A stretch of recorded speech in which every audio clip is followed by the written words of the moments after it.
ભાડભૂત યોજના પાછળ 1700 કરોડ ફાળવ્યા સરકારે. કલ્પસર યોજના ભાડભૂત બેરેજ યોજના છે. કલ્પસર યોજનાની એક કલ્પસર જોયું છે કે ડેમ જોયો છે કે કલ્પસર સુરત સમથિંગ કલ્પસર ડેમ જોયો છે તમે? મેં રૂબરૂમાં અત્યારે મુલાકાત ખાલી સાંભળ્યું છે, વાંચ્યું છે. અફસોસ ન કરતા કોઈએ નથી જોયો. અચ્છા, એવું છે? હા, એટલે તમે એવો અફસોસ ન કરતા કે મેં નથી જોયો, કોઈએ નથી જોયો, કેમ કે એ બન્યો જ નથી.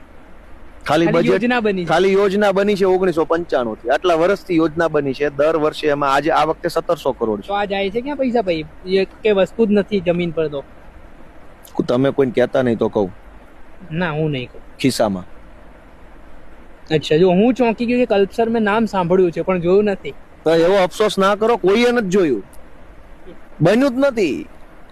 કરોડ 1700 કરોડ. અરે આ તો 1700 2026 માં છે ને. યોજના 1995 માં ચાલુ થઈ હતી. તો આટલા વર્ષો સુધીના ખાલી તમે કોઈ વર્ષે 200 કરોડ, કોઈ વર્ષે 400, કોઈ વર્ષે 500, કોઈ વર્ષે 800, કોઈ વર્ષે એમ કરતા 1700. એટલે આટલા વર્ષોમાં કેટલા પૈસા ફળવાઈ ગયા? હજુ ત્યાં એક ઈંટ નથી. ઓહો. એટલે તમે શું કામ દુખી થાવ? તમે કોઈએ નથી જોયું, મેં નથી જોયું. કલ્પસર આટલા બધી મોટી રકમ છે ને, અગાઉ પણ આવી રકમો ફળવાઈ હશે. અગાઉ સળંગ 1995 થી આની પાછળ પૈસા ફળવાય છે. તો જાય છે ક્યાં બધા? ખિસ્સામાં. તો ભ્રષ્ટાચાર મુક્તની વાત વડાપ્રધાન કરે છે, શું વાત કરો તમે? હવે તમે જાણો, મારે નથી બોલવું. તમે અમને ભરાઈ દેવા માંગતા લાગો છો. ના, વડાપ્રધાન કહે છે ઝીરો ટોલરન્સ પોલિસી છે ગુજરાતમાં, ભ્રષ્ટાચાર વિરુદ્ધ અમે લડીએ છીએ.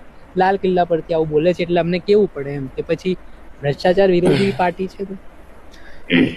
વન્ય પ્રાણી બચાવવા માટે 469 કરોડ ફાળવ્યા. તમે કહો છો